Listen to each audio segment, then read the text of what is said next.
3:30 గంటల సమయంలో Ameenpur police station పరిధిలోని నర్రెగూడెం గ్రామంలో ఉన్న ఒక గ్రౌండ్లో కొంతమంది పిల్లలు వాళ్ళ పేరెంట్స్తో కలిసి ఆడుకుంటున్న టైంలో మహేశ్వరి అని చెప్పి లెర్నింగ్ లైసెన్స్ హోల్డర్ ఆవిడ, వాళ్ళ భర్త రవిశేఖర్ అని చెప్పి తను ఆవిడకి కారు నేర్పే క్రమంలో కారు అదుపు తప్పి అక్కడే ఆడుకుంటున్న మణివర్మ అండ్ ఏకవీణ అని చెప్పి ఇద్దరికి కారు యాక్సిడెంట్ చేయడం జరిగింది.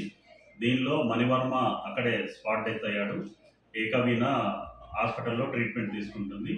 దీనికి వారి దగ్గర నుంచి కంప్లైంట్ తీసుకొని 106 class 1 and 125 class A BNS sections కింద కేసు రిజిస్టర్ చేసి ఇన్వెస్టిగేషన్ చేస్తున్నారు.